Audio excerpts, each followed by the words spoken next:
झारखंड में हुई नीति आयोग की बैठक में राज्य के मुख्यमंत्री हेमंत सोरेन ने दबंग अंदाज में अपनी बातें रखी। नीति आयोग की टीम के साथ हुए बैठक के बाद सीएम हेमंत सोरेन ने कहा कि जिस राज्य से देश चलता है, केंद्र को सबसे अधिक आमदनी होती है, उसी राज्य की स्थिति अच्छी नहीं है।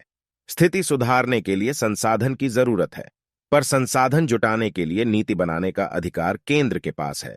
उन्होंने कहा कि पीएम आवास के 8.5 लाख आवास का प्रस्ताव केंद्र के पास लंबित है। इस योजना की राशि भी नहीं मिल रही। पीएम आधे अधूरे निर्माण के बाद भी मेडिकल कॉलेजों का उद्घाटन कर देते हैं, लेकिन इसके संचालन पर केंद्र ध्यान नहीं देता। 10 साल बाद भी देवघर एम्स ठीक से शुरू नहीं हो सका है। मुख्यमंत्री हेमंत सोरेन ने नीति आयोग की टीम से कहा कि सर्वांगीण विकास के लिए संघीय ढांचे की मजबूती जरूरी है। केंद्र सरकार से जितना सहयोग चाहिए वह नहीं मिल रहा। केंद्र जब तक राज्य का हाथ नहीं थामेगा, तब तक विकास संभव नहीं है। सीएम ने राज्य सरकार की सहमति के बिना झारखंड में मेडिकल कॉलेजों की स्थापना के लिए स्थान चिन्हित करने पर आपत्ति जताई। कहा कि कई ऐसी जगहों को चिन्हित किया गया है जहां उपयोगिता नहीं है। अगर केंद्र मेडिकल कॉलेज स्थापित करने की दिशा में निर्णय ले रहा है तो राज्य सरकार की सलाह लेनी चाहिए। हेमंत ने कहा कि विकास की दौड़ में कई राज्य आगे बढ़ गए और कुछ अभी भी पिछड़े हैं। उनमें झारखंड भी है। झारखंड कैसे आगे बढ़े, इसके लिए विशेष कार्य करने की जरूरत है। मुख्यमंत्री ने कहा कि कोल कंपनियों द्वारा अधिग्रहित जमीन के एवज में मुआवजा और कोयले पर राज्य सरकार को मिलने वाली रॉयल्टी की राशि नहीं मिल रही है। कोयला कंपनियों पर जमीन अधिग्रहण का लगभग 80,000 करोड़ रुपए मुआवजा बकाया है। आज नीति आयोग के सदस्यों से, उनके अफसरों से लंबी वार्ता हुई। राज्य के लगभग सभी विभागों के संदर्भ में हम लोगों ने चर्चाएं की।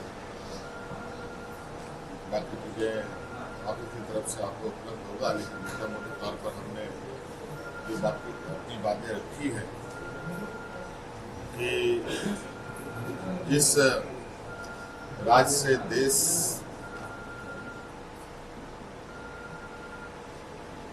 चलता है, इस राज्य से भारत सरकार को सबसे अधिक आमदनी होती है,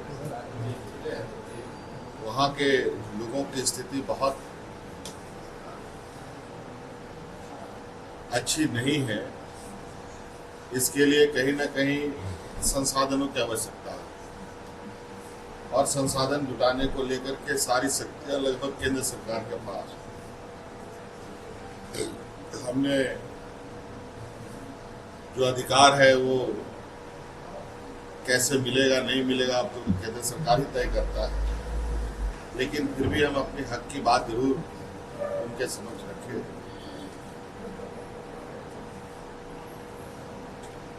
और जो कुछ केंद्र सरकार देती है उनमें भी राज्य सरकारों को विश्वास में ना लेकर के कार्य होता है तो इसका क्या बुरा परिणाम होता है। जैसे कोयला कंपनी के द्वारा हमारा लाखों करोड़ रुपए का बकाया वो हमें नहीं मिलता है। केंद्र सरकार, देश के प्रधानमंत्री जी बोलते हैं सभी को हम आवाज देंगे, लेकिन अभी भी हमारे 8.5 लाख लोगों का जिनका सर्वे करके रिपोर्ट दिया हुआ है वो भी आवंटन नहीं हो रहा। उसके हिस्से का जो हमें वित्त सहायता चाहिए वो नहीं प्राप्त हो रहा है, जिससे हम राज्य के गरीबों का आवास आवंटन नहीं कर पा रहे, आवास उपलब्ध नहीं करा पा रहे। इसके अलावा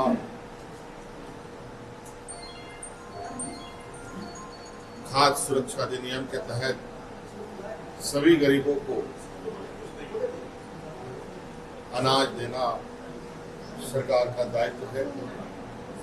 और क्योंकि झारखंड राज्य का सबसे पिछड़ा राज्यों में से एक है, जहां गरीब मजदूर तबके के लोग ज्यादा वास करते हैं, राज्य सरकार ने अतिरिक्त 20 लाख राशन कार्ड, हरा राशन कार्ड बनाकर जो बचे हुए गरीब हैं उनको अनाज देने का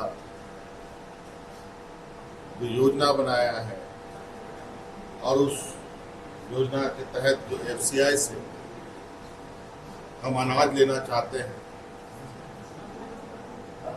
लेकिन एफसीआई राज्य सरकारों को अनाज नहीं दे रही, हमें भी नहीं मिल रहा है। अब नतीजा हो रहा है कि हमको खुले बाजार में महंगे दरों पर अनाज खरीदकर गरीबों को देना पड़ेगा। हमारे साथ भी ये घटना घटी है और हमें जानकारी मिली है कई और राज्यों में भी एफसीआई अनाज नहीं दे रही। ये काफी चिंता का विषय है। उसके साथ साथ जिस तरीके से केंद्र सरकार जिलों में अस्पताल खोलने का निर्णय लेती है और अस्पताल आधो अधूरे बनकर प्रधानमंत्री से उद्घाटन करा लिया जाता है, उस समय तो कोई सवाल नहीं होता, लेकिन उद्घाटन के उपरांत सुदूरवर्ती क्षेत्र में जब मेडिकल कॉलेज की परिकल्पना की जाती है या खोली जाती है, जितना आसान बिल्डिंग बनाना है, ठेका टेंडर देना आसान है, लेकिन उसका संचालन उतना ही कठिन होता है।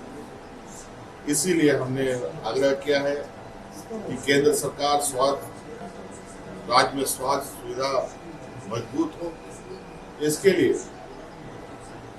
इस तरीके की योजनाओं को चयन करने के लिए सबसे पहले